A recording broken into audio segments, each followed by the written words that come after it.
Okay guys, so this is going to be a part 2. I'm going to actually retitle my last stockpile video as part 1 because a lot of you guys asked me tons of questions as far as yard sales and do's and don'ts, and and so I figured I would do a part 2. Several of you guys wanted to see me actually do a yard sale so you guys can see what the setup is like. I posted a video like this a while ago, and so I thought it was time to do an updated version. And I know the audio on my last video wasn't very great.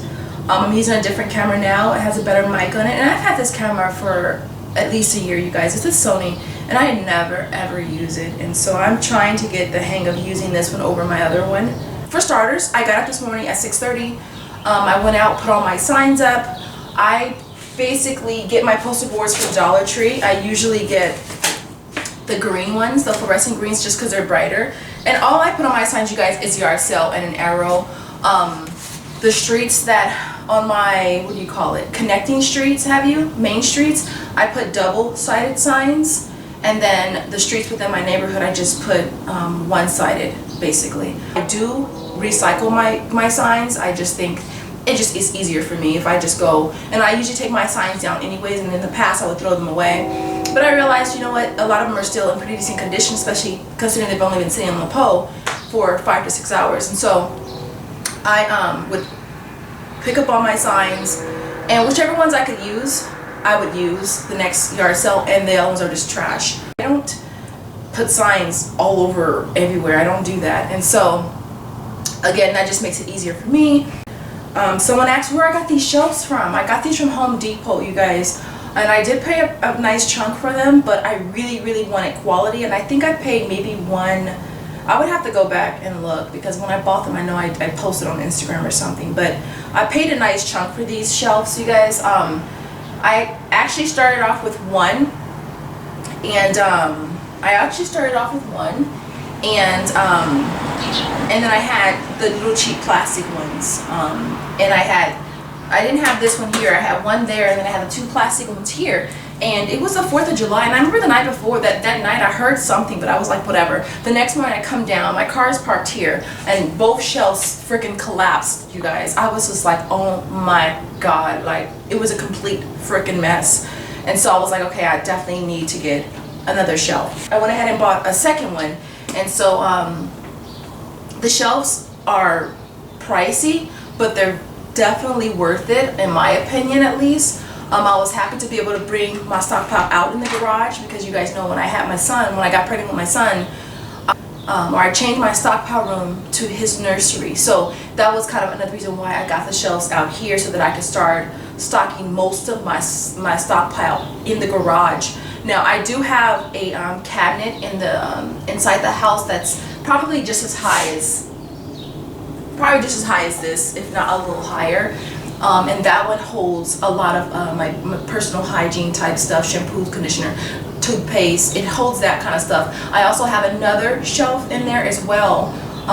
And maybe I'll take the camera in there so you guys can see those, for those of you who are new to my channel. Again, these are so worth it, you guys. They're so flipping worth it. I don't remember how much I got them for. I want to say around $150. But I'm sure I did a post on Instagram when I got them, so I could go back and check. And then someone asked, when I sell stuff, do I restock my tables? I definitely restock the tables, especially if I have it. I think with yard sales, you try not to have attachments to your stuff, which early on in couponing, you do find yourself becoming attached to your stuff, because you think of all the time you've invested in getting the stuff, and the time it takes to buy your inserts, clip your inserts, look for your deals, or research your deals, go out and actually do your deals and bring everything home. So you do find some of us do find ourselves attached to what we get, but as a couponer that sells their stockpile, you become easy unattached to the stuff. And so yeah, when my tables get empty, I bring out more stuff. When it gets closer to the end of my yard sale, I stop bringing out stuff, because I know that's just more stuff I have to put away. As far as my pricing, you guys, I have 2 tables set up here. One is a $1 table and one is a $2 table. I do have some items that I sell for $3, but I don't have anything out for $3 right now. But I would normally sell the Glade warmers, the automatic sprayers. I've sold Tide for $2 or for $3. What else? When we got those Oral-B powered toothbrushes, I sold those for $3. And I honestly think that's practically all I do sell for $3. A lot of the things over here that are $1, I do sell for $1, just because if it's an item that you can go to the store and get for $1, I don't feel like it's that big of a deal for me to sell it for $1, since it's something that you can purchase on your own for $1. When ask me how often do I have yard sales, I normally can have one once a month, once every couple months. It just really depends. I mean, if I feel like I want some extra money, then I'll have a yard sale. And there's people that make upwards of $2,000 per yard sale. Just really depends on your pricing. For me, the most I've ever made was just under $600. But for me, that's freaking awesome, especially considering it's stuff that's just sitting on my freaking shelf. And it's stuff that I got for dirt cheap, if not free. A lot of the stuff ended up being a money maker. So yeah, just depends on your pricing though. Some people said they get a lot of negative comments from people about selling your stockpile. Yeah, I think it's honestly, it's up to you, seriously. Like, before I started having yard sales, I sold stuff to people at work. And let me take it back. Before I started selling stuff to people at work, I was just giving it out for free. Like, I was taking like boxes and bags full of stuff to work and just giving it away. Like, seriously. And I was like, why am I just giving it away? And then I started selling it to my coworkers. And then I started having yard sales. And so, again, it just really depends on you. A lot of people will try to haggle with you, but really try to stay stern with your prices, you guys, because think about it. You're selling your stuff for like this, like $1 and $2. Like I get this lady last time, she was like, well, I don't have a whole lot of money. Well, hello, I'm having a flipping yard sale. Obviously, I don't have a lot of money either. And I feel like a lot of the stuff that I'm selling for $2 is, you know, it's a good freaking price. Even the stuff for $1 is a freaking good price.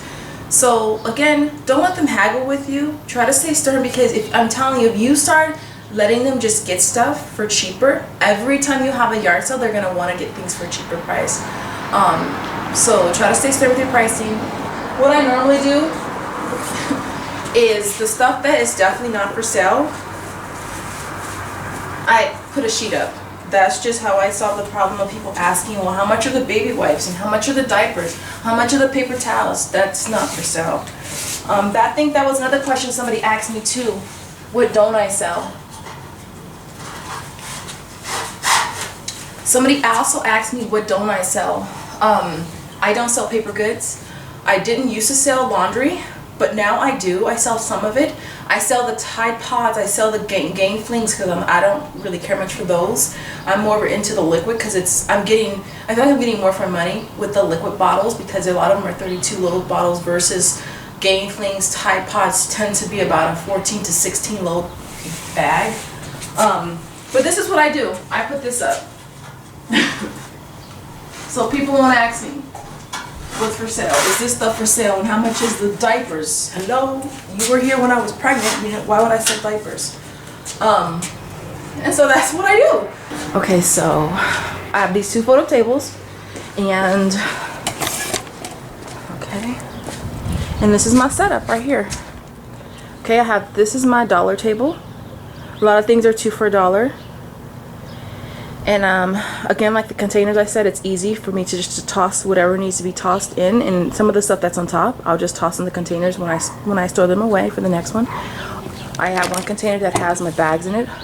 I always said stockpile bags when you're gonna have a yard sale, because you're gonna run out of bags really, really fast.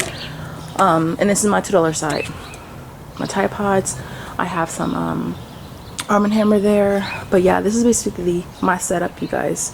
And then everything down here is $2. And I always have one thing of razors, and all this just random things in there. So that's basically my setup, you guys.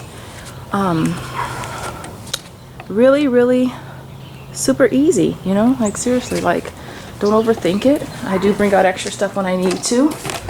These are the 2 shelves I have in here for those of you who are new to my channel, and I tend to just bring stuff in here. And then I alternate the stuff from here into outside. And then this is the other cabinet that I got from Home Depot too. And it's a pretty high one. It goes almost to the ceiling. And I have stuff in here as well.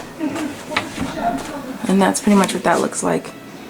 So the top 1, 2, 3 shelves are personal hygiene stuff, and then down there is just food I've gotten through couponing.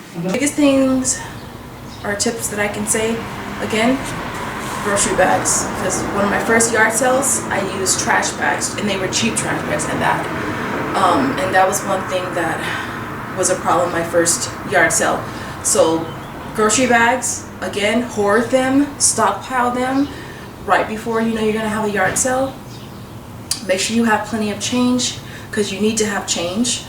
And then what else? Organization. Try to organize your stuff in a way, like for me, I tend to put shampoo, conditioners here, and then stylers, and then I have a little bit of shaving cream, my deodorants, oral care. I know a lot of you guys that coupon women are stay-at-home moms, and you want a little extra money, and this is definitely a way to, you know, to get that, you know, and to be able to bring a little extra money into your household. I know that someone mentioned selling stockpile stuff on like different apps, or different, like, is it OfferUp? I think it's one of them. I think someone said. But selling your stockpile like that too, and then that's an option as well. I mean, you don't have to actually come out and set up in front of your house. Some people go to flea markets and sell. I know someone I follow on Instagram has a storage unit that she has set up, and she sells there. So you kind of have to do whatever works for you. Okay guys, so I am done with my yard sale. I was actually in the middle of making this clip when some more people came, and so I made a little extra money. And so I kind of wanted to do a little recap real quick with you guys. I stopped my yard sale at 1:30, almost 2. And basically what I started doing today is, as it gets closer to me ending, I kind of just move things from 2 tables into 1. I felt like that made it easier to do the breakdown. Like I said before, a lot of these tubs, I just pretty much just toss all the stuff from on top of the tables inside the containers and just put them on the shelf. So that just makes the whole dismantling of the whole yard sale that much faster. What else did I want to add? Someone asked, how do I divide my shelves? Like, you know, I usually have two rows. I use postal boxes that you can get from the post office for practically free. Or what I'll do is I'll use my old diaper boxes. I'll just break those down and use those as well. And it's just so that you can get more stocked into the space that's provided. Like if I just stopped here, then I would be losing out on this space here. So that's why you would use boxes and such like that to kind of maximize your space. Another thing that I do with my tables is when I do my setup, I keep about 1.5 feet or so, maybe 2 feet of space on the table, so that people can like kind of put their stuff as far as what they want to purchase. It makes it that much easier for them. I know before I would load the whole table up with stuff, and there would be no space for them to put their stuff together. As far as my bags, I used all my bags, you guys, today. That's why I tell you guys bags are so important. Today was a really, really busy day for me. I made $5.95. I didn't count all the change, but with just the bills, it was $5.95. And the change, I probably have another 10 bucks in change. What else can I add? Things that always sell for me. The top is toothpaste. Toothpaste always sell. I sold all of my toothpaste except I still have the 2 packs of the Pro Health that I need to take out and put that out for next time. But pretty much all of the Crest I sold, all of the Colgate I sold. Toothbrushes are second to that. They always sell. Deodorant, I sold all of my deodorant today. Including the Degree sprays, the Dove sprays that I just got. Another thing I sold a lot of, obviously, is shampoo. I sell more shampoo than conditioners, and that's why I tend to either get shampoo or get 2-in-1s. I rarely ever am getting conditioners, because I just realized that a lot of people don't buy conditioners, but I do still buy them. Another thing that I tend to sell a lot of is stylers and something else. Body wash sell really good. Mouthwash always sells really good. Air fresheners sell good, sprays sell good. Trying to think what else. Pads, I always sell pads. I honestly don't really sell very many like I don't sell tampons much. I sell pads more than anything. What else can I say? And I think that's basically it, you guys, for today. Now you're gonna always have somebody ask you, is something for sale that's just some random thing in your garage? Like, is that scooter for sale? Or is that treadmill for sale? Is that TV for sale? Are those weights for, is that rack for sale? Or is that water for sale? Can I buy, is that 6-pack of Coke? Is that for sale? Is that refrigerator for sale? Like, you're always gonna have somebody ask you for something that's not like on the table. And so, yeah. What else? Other than that, you guys, that's basically it, you guys. I hope this video helps a lot of you guys with yard sales. Don't be discouraged because someone said that she had a yard sale and she only made so much money and she felt really discouraged by it, because people are going to haggle with you. Regardless, people are going to haggle with you. I mean, it's like I'm selling you a bottle of Arm & Hammer for $2 and you want it for $1. Like, really? If you want to pay $1, go to Dollar Tree or the 99-cent store and get it for $1. And so, but anyways, I'll leave it there. You guys have a phenomenal day and I'll see you guys on the next video. Later, guys.